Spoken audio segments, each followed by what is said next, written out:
మీ డబ్బుని bank saving అకౌంటో లేదా ఎఫ్డిలో దాచిపెట్టి చాలా సురక్షితంగా ఉందామని అనుకుంటున్నారా? అయితే మీరు ప్రపంచంలోనే అతిపెద్ద రిస్క్ తీసుకుంటున్నారండి. రిస్క్ అంటే డబ్బు పోగొట్టుకోవడం కాదు.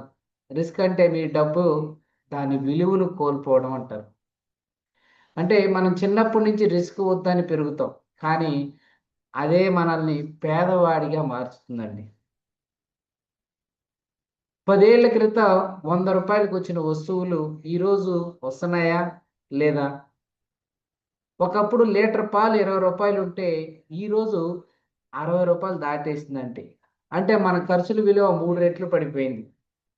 కానీ ఎఫ్‌డీలు ఏమిస్తున్నాయండి? మనం బ్యాంక్‌లో పెడితే కనుక 5, 6% వడ్డీ ఇస్తది. ధరల పెరుగుదలేమో 7, 8% ఉంటే, మనం ప్రతి ఇయర్ కూడా దగ్గర దగ్గర 2-3% నష్టపోతున్నాం. దీన్నే సిల్వర్ వెల్త్ కిల్లర్ అంటారండి. స్టాక్ మార్కెట్ రిస్క్ అని అందరూ అంటారండి. ఎందుకంటే వారు గ్యాంబ్లింగ్ చేస్తారు. ఇన్వెస్టింగ్ కాదండి.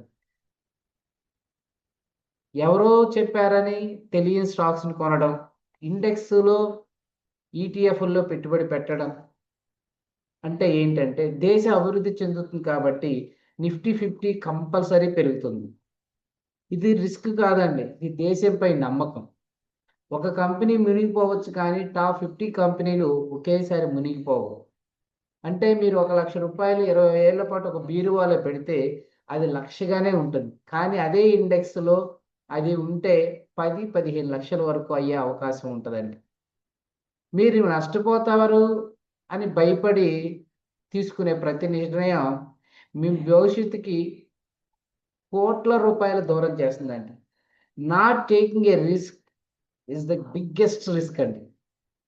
మరి దీన్ని ఏం చేయొచ్చు అంటే, మనం ముందుగానే ఇది చేయాలి అంటే యాక్షన్‌గా 6 నెలల ఖర్చులను పక్కన పెట్టండి. హెల్త్ ఇన్స్యూరెన్స్ తీసుకోండి కంపల్సరీ. తక్కువ ఖర్చులతో కూడినటువంటి ఈటీఎఫ్‌ల్లో సిప్ ప్రారంభించండి. మన మార్కెట్ సైకాలజీని అర్థం చేసుకోండి. రిస్క్ అంటే ఏంటంటే తెలియని అడవిలో వెళ్ళడం కాదండి.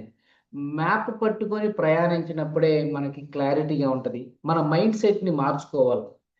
అప్పుడే మన సంపద మనకి పెరుగుతుందండి.